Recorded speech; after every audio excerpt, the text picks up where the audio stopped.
Donc on a constaté en fait que les patients avaient du mal à s'intégrer au tissu social et que les activités proposées ne les amenaient pas forcément à échanger avec les personnes non malades de l'extérieur.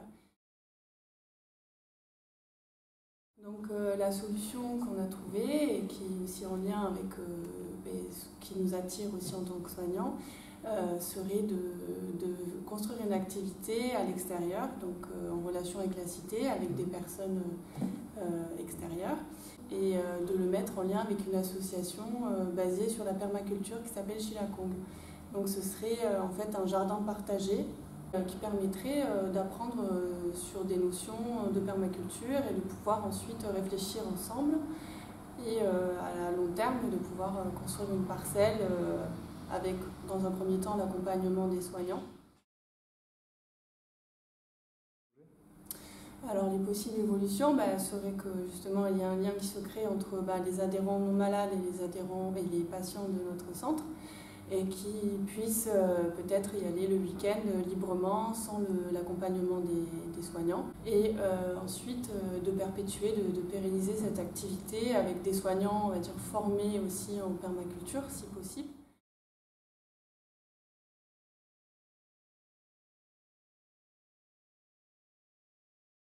Alors, il existe en fait un décrochage scolaire qui est à cause de psychopathologiques, notamment le harcèlement scolaire, pour lequel les solutions apportées par l'Éducation nationale sont actuellement insuffisantes. On a créé une équipe de liaison, équipe ELISE, équipe de liaison soins-études, qui va réaliser des permanences d'évaluation et d'orientation des jeunes au sein des établissements scolaires, qui va permettre d'orienter les jeunes avant le décrochage scolaire, donc en amont d'une potentielle hospitalisation.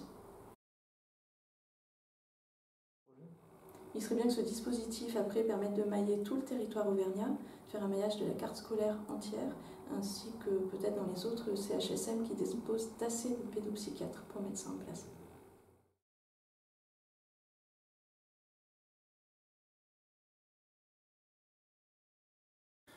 Alors le problème, c'est comment permettre aux patients que nous accompagnons de retrouver une place d'acteurs citoyens et de valoriser leur action. Alors c'est participer au défi solaire, c'est-à-dire les accompagner dans la construction de véhicules solaires miniatures pour les sensibiliser aux énergies renouvelables et finaliser le tout par une journée de présentation de ces véhicules. C'est diffuser cette action sur tous les hôpitaux du CHSM, mais également dans toutes les structures médico-sociales des départements, de la région, et ouvrir cette possibilité-là à toutes les structures de France.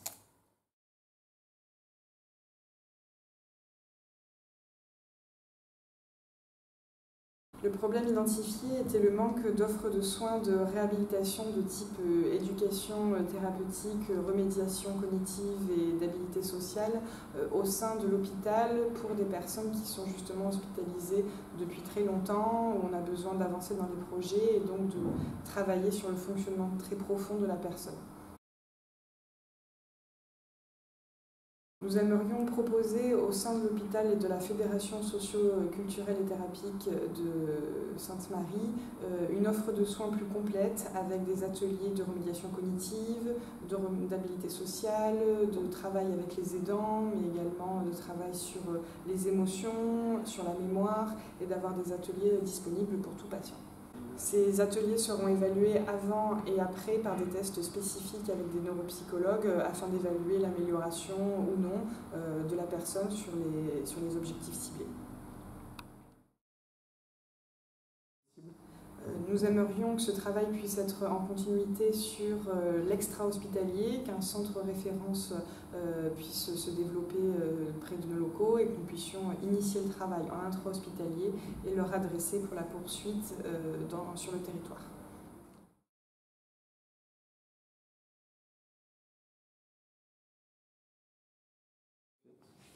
Le constat qu'on a fait, c'est sur 2 points. Dans un premier temps, on a cloisonné le travail des hôpitaux de jour qui s'unissent ensemble pour travailler autour d'un même projet, un projet non mercantile. Et la deuxième chose, c'est mettre en évidence, embellir le couloir qui conduit aux archives au sein du centre hospitalier Sainte-Marie. La solution, c'est faire travailler les patients, les équipes de soins, d'abord au niveau des hôpitaux de jour, pour embellir ce couloir des archives. Et ce travail, c'est continuer à faire le travail qu'ils font actuellement en faisant les mêmes choses, de la mosaïque, du travail du bois, des peintures, des graphes, des graffitis, des tags, et le mettre pour embellir un couloir, pour embellir l'hôpital, et non pas pour le vendre et que ce soit à but mercantile. Les évolutions possibles, ce serait qu'on puisse continuer à le développer pour d'autres unités, pour des hôpitaux de jour extérieurs à l'hôpital et pour d'autres travaux.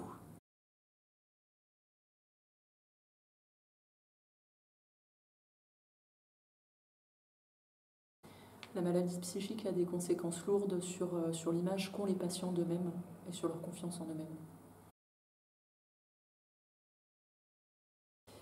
Créer un atelier de customisation de vêtements avec des partenaires où le patient pourra se réapproprier les vêtements qu'il achète d'occasion, retravailler sur son image, sur son estime de lui-même et comme ça on pourra aussi le revaloriser vraiment et lui redonner confiance en lui. Déjà tous les partenariats qu'on pourrait mettre en place, que ce soit sur l'esthétique, que ce soit encore une fois sur les vêtements, mais on aimerait bien que ça puisse ensuite partir dans chaque antenne de Sainte-Marie, chaque centre hospitalier, et puis pourquoi pas avec ensuite tout ce qui est culture et santé aussi.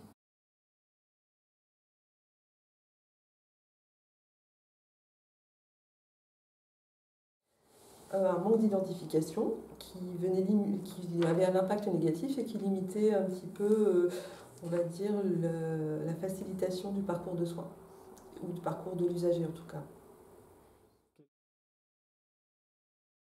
Une cartographie des intervenants qui soit présent à l'unité d'accueil afin de mieux se repérer et de pouvoir s'adresser aux bonnes personnes. Étendre cette cartographie à l'intérieur des unités au sein de l'hôpital et peut-être de l'administration pour nous aussi, les soignants.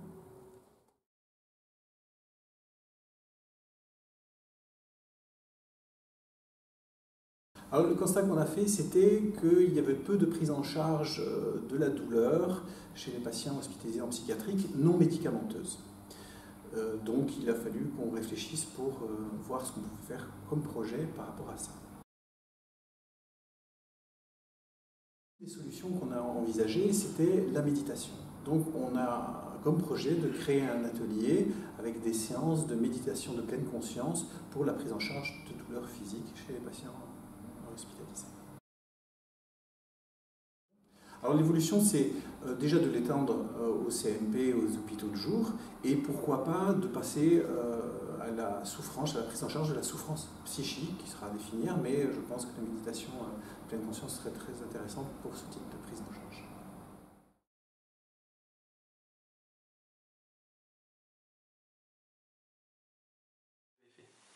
Il y a 5 ans, l'organisation en place pour la gestion des dispositifs médico-sensibles était plus en adéquation avec les attendus légitimes.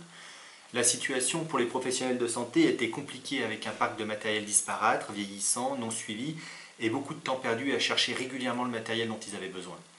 Le dispositif coûtait alors très cher en location ou en réparation et surtout il ne permettait pas de sécuriser la prise en charge de nos patients.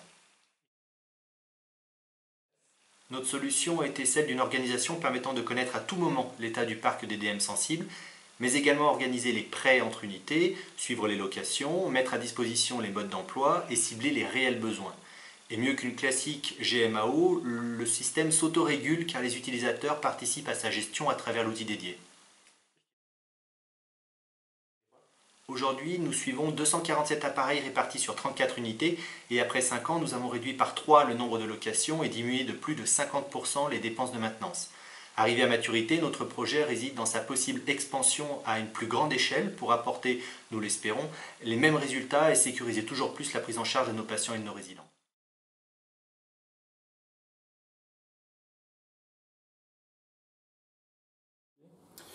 Eh bien, il y a beaucoup d'établissements, notamment dans le médico-social, qui ont déjà montré l'intérêt de faire des activités de façon intergénérationnelle, notamment entre des EHPAD et des établissements scolaires. Et jusqu'à présent, à notre connaissance et d'après nos recherches, on n'a trouvé aucune de ce type d'intervention au sein de la psychiatrie.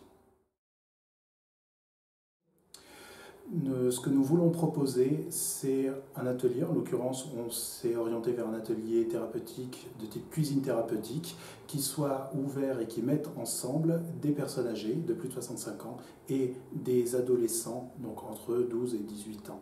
L'idée est donc de les faire travailler de concert pour l'élaboration d'un menu, l'acquisition des ingrédients, leur préparation et leur consommation lors d'un repas thérapeutique, cela encadré par des infirmiers afin de leur faire travailler d'une part sur des compétences, sur des acquis et surtout sur la différence de compétences selon la génération à laquelle ils sont.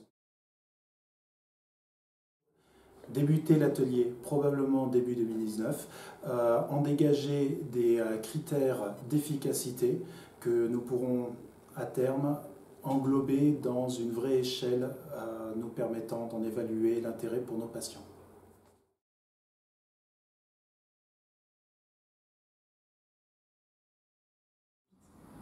Eh bien, nous avons constaté effectivement qu'avec la mise en place des nouveaux programmes, on avait un réel manque de formation de nos jeunes diplômés sur la prise en charge soignante en psychiatrie et notamment sur la gestion des phénomènes de violence et d'agressivité qui peuvent malheureusement se passer sur certaines unités. Donc nous avons pensé à une technique innovante en termes de formation et nous allons former nos personnels par l'utilisation de cases de réalité virtuelle qui va aider à éduquer nos soignants sur cette gestion de violence et d'agressivité potentielle au sein de certaines unités, par l'intermédiaire de scénarios qui ont été préalablement élaborés. Le champ est vaste puisque nous sommes partis donc, sur 5 thématiques de prise en charge dans un premier temps. Il est pensé effectivement d'étendre ces scénarios au secteur extra-hospitalier, notamment sur les visites à domicile, champ aussi d'activité et d'expertise qui doivent être transmis à nos jeunes diplômés.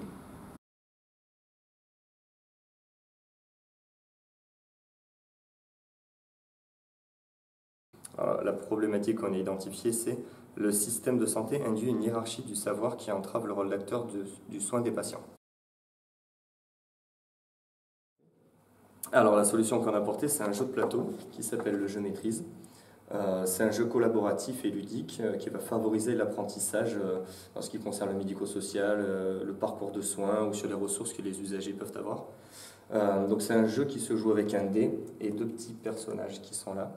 Donc toutes les personnes jouent ensemble contre le plateau, elles lancent le dé, elles doivent répondre à des questions, donc il y a des définitions, il y a des questions ouvertes, il y a des vrais ou faux. Et progresser sur le plateau en répondant juste aux questions.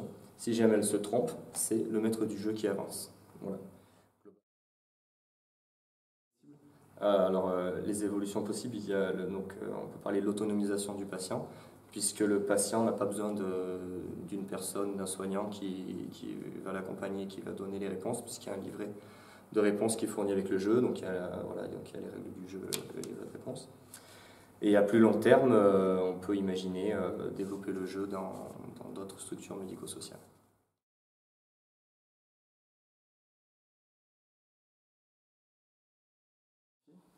Ça coule de source que les soignants doivent être formés aux gestes de premier secours au cas où il arrive un arrêt cardiaque, par exemple.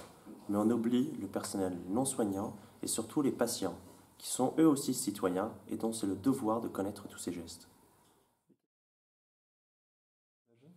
Mais ce serait une formation active semestrielle réalisée par les soignants qui sont formés, aux personnels non soignants qui ne sont pas forcément formés et aux patients, afin que tout le monde puisse réaliser ces gestes. De répandre ça sur tous les hôpitaux de Sainte-Marie, de contacter aussi la Société française de cardiologie qui est très friande de ce genre de solutions et répandre ça à tous les hôpitaux dans la France entière.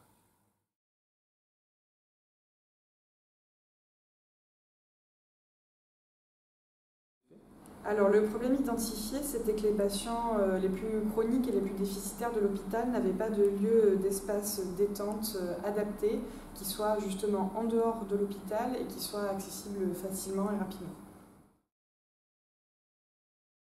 Alors on aimerait apporter le réaménagement d'un terrain qui est juste à côté de notre hôpital avec justement la réhabilitation d'un espace détente avec des espaces pique-nique, avec accès handicapé, accès fauteuil roulant et permettre aussi un espace avec des activités de jardinage assez simples pour prendre soin de ce lieu. Le but, ce serait que ce lieu soit aménagé par les patients de l'hôpital, de l'atelier thérapeutique agricole et polyvalent, donc ce soit un lieu fait par les patients, pour les patients. Ce qui sera possible, c'est d'utiliser aussi ce lieu justement à plus long terme pour organiser peut-être des événements, pour pourquoi pas faire des locations à la commune et améliorer la qualité de vie des patients, mais aussi promouvoir la déstigmatisation des patients psychiatriques.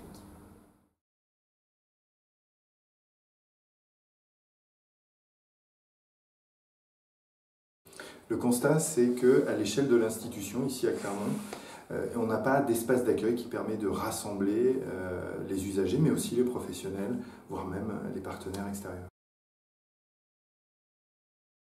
La création d'un lieu qui permettrait une scène, une agora, une place du village qui permettrait d'agglomérer différentes sortes d'activités qui se font aussi bien en intra que sur l'extra, une zone de perméabilité et d'échange.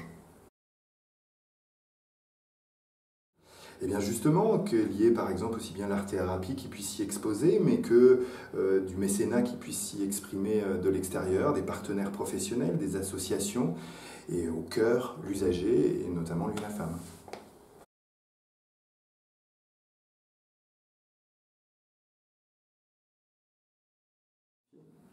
Notre constat, ça a été la difficulté de former l'ensemble des professionnels en continu à une thématique donnée avec les moyens de formation actuels.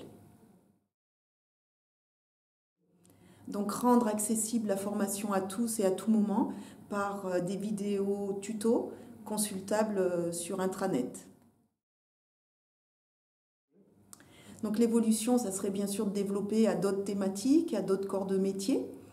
Et ça serait la possibilité d'être visionné sur le futur intranet associatif, voire sur les réseaux sociaux, et de travailler avec les autres Sainte-Marie pour développer donc des vidéos tutos sur des thématiques communes.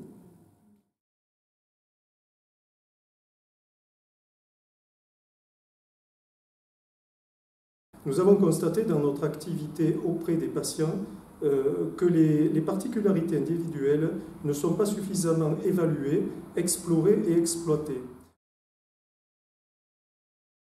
Une meilleure connaissance du patient, de son histoire de vie, de l'expression des symptômes, de leur origine, ouvre un champ d'exploitation et de compréhension permettant de proposer un projet thérapeutique individualisé répondant aux besoins et demandes du patient.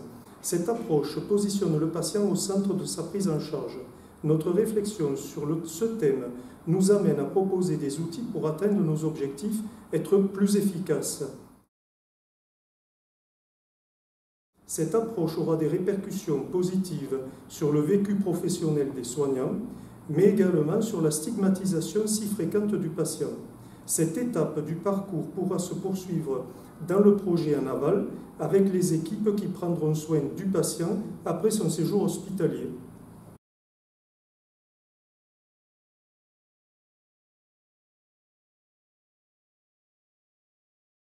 Le problème qu'on a identifié, c'est qu'en unité de soins, il n'existe pas d'espace multisensoriel et notamment d'espace d'apaisement pour des personnes déambulantes.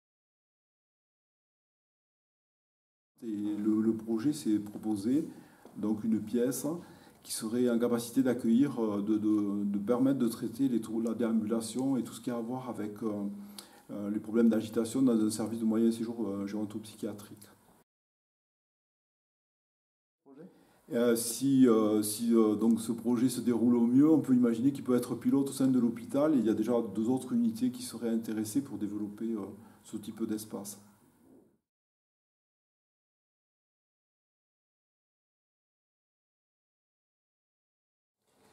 En fait, en pédopsychiatrie, on se retrouvait avec des demandes multiples et variées auxquelles on ne répondait pas forcément très bien. Et l'idée était de constituer une équipe afin de pouvoir répondre à toutes les demandes, quelles qu'elles soient, les inquiétudes de la famille, de n'importe quelle même autre institution, de faire le tri avec ça et du coup de faire en sorte que les demandes qui nous arrivent soient de réelles demandes de pédopsie. L'évolution, c'est que maintenant on est arrivé à poser quantitativement et qualitativement notre modalité d'intervention. Il est clair que de toute façon, cette équipe fait ce qu'on appelle les entretiens de première intention. Après, même si c'est retravaillé institutionnellement, qu'on a mis tout un dispositif pour travailler cela. Et l'idée, c'est qu'on soit vraiment une unité à part entière, ce n'est pas simplement une équipe, avec tout ce que ça demande effectivement comme moyen et comme mise en place concrètement, institutionnellement parlant. Sur des temps médicaux, temps psycho, dédiés, un tas de choses comme ça. Voilà.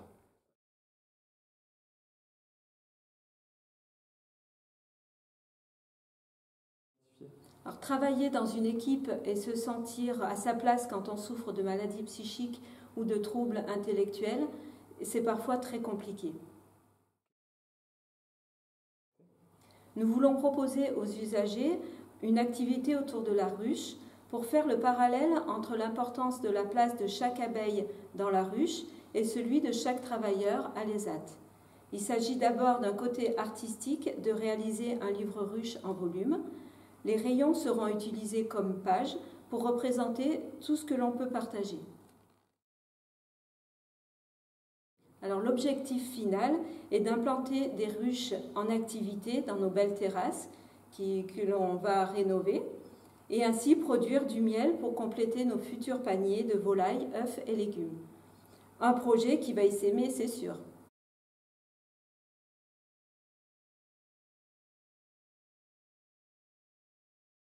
Donc au sein de la clinique des autistes, on fait un constat sur une population particulière de patients, l'isolement, désociabilisation et frustration qui engendrent une certaine violence. Alors la solution qu'on apporte à ce problème, c'est un concept qu'on a appelé l'art dans la relation thérapeutique, ou comment rompre l'isolement, la désociabilisation et favoriser une revalorisation. Donc l'évolution, c'est à court terme un impact visuel positif, humaniser un service, donner une âme à un service et permettre aux patients de reconnaître son travail, sa participation. À plus long terme, bénéfice d'un support de communication permanent, mais qui ne sera pas figé dans le temps parce qu'il est modifiable et effaçable. Ensuite, pourquoi pas une formation adaptée au personnel concerné qui s'occupe des patients, qui ont encadré ce genre d'activité. Et également, l'idée de base est de coloriser le quotidien de nos patients.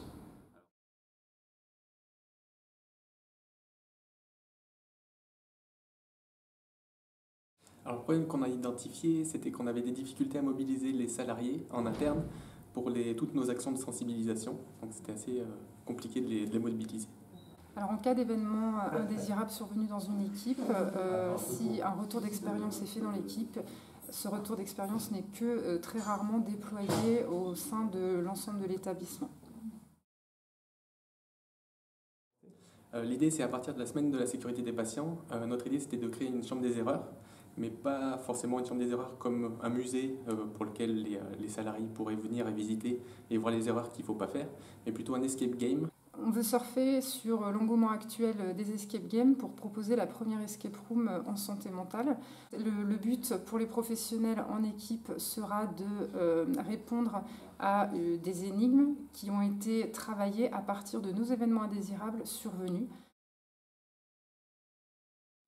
Nous souhaitons pérenniser en fait cette escape game sur l'année. Et pourquoi pas essaimer le projet sur les autres CHSM qui en ont besoin avec une mécanique identique.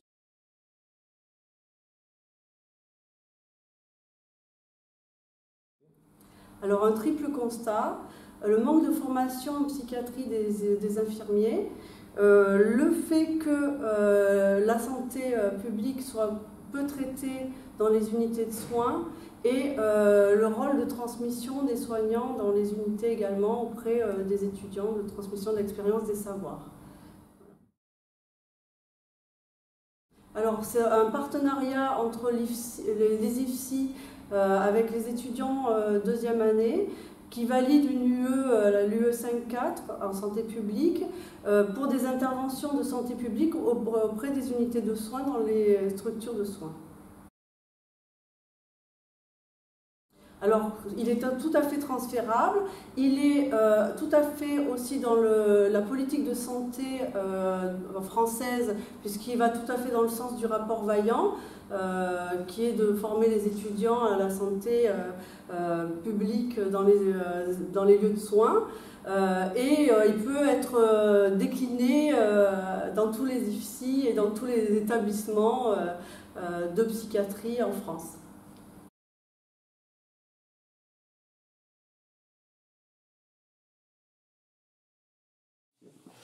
Le problème qu'on a identifié, c'est qu'il n'existe pas il y a une méconnaissance de la musicothérapie au sein des unités de soins, en tout cas de comment on pourrait utiliser davantage les outils, les pouvoirs de la musique au sein des unités de soins. D'où la création du projet TERP 2018, qui propose donc une tablette numérique qui permet d'accéder à diverses utilisations des techniques de musicothérapie en unité de soins. Ce projet, donc, d'une part, intéresse le réseau musicothérapie au sein de l'association hospitalière. Et du coup, on pourrait peut-être développer ce projet au sein des 5 hôpitaux dans des unités qui seraient intéressées par l'utilisation de cette tablette et de cette application.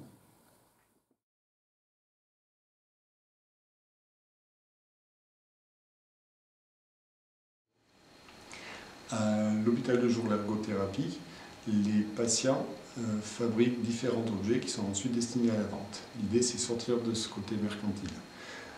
Deuxième constat, à l'EHPAD Sainte-Anne, les résidents reçoivent, il y a un budget qui est consacré à ça, au moment de Noël, des cadeaux. La solution, c'est que les patients de l'ergothérapie continuent leur activité et fabriquent les cadeaux pour les EHPAD et qui se retrouvent, qui sont donnés au moment d'un goûter mi-décembre. Et bien dans le futur, pourquoi pas ouvrir ça à d'autres structures de l'établissement Sainte-Marie et pourquoi pas dans les autres EHPAD qui eux aussi ont des budgets consacrés aux cadeaux de Noël.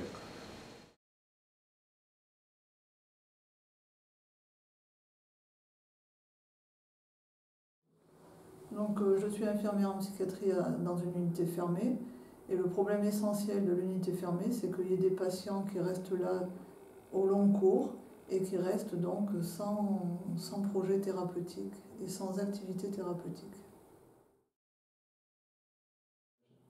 Donc, après une première expérience en activité pédagogique sur l'extérieur dans une ferme pédagogique, on a constaté que les patients étaient très accueillants avec les animaux. Et plutôt que de faire aller les patients à l'extérieur, on aimerait faire venir les chiens à l'intérieur de l'hôpital. C'est un projet qui peut être déterminant au niveau de tout l'établissement, en intersectoriel, avec toutes sortes de patients, de la personne âgée à la pédiatrie.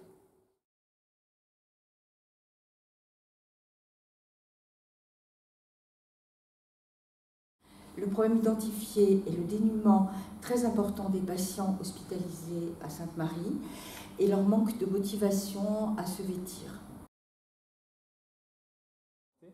La solution a été de créer une gratiféria basée sur la relation avec l'ensemble des personnels soignants, administratifs, non soignants de l'hôpital qui donnent leur surplus de vêtements et qui sont ensuite aménagés dans une boutique éphémère à la cafétéria de l'hôpital et les patients viennent comme un client pour choisir eux-mêmes leurs vêtements et leurs accessoires. L'évolution dans un objectif de développement durable, c'est de créer une véritable économie solidaire en rendant cette boutique itinérante, en montrant qu'on peut consommer autrement face à la pollution importante de l'industrie textile et faire que les usagers sur le territoire et tout citoyen puissent s'approprier cette gratiféria de l'hôpital avec un logo, avec sa marque, et soit ouverte aux usagers de la santé mentale dans la ville, mais aussi aux simples citoyens.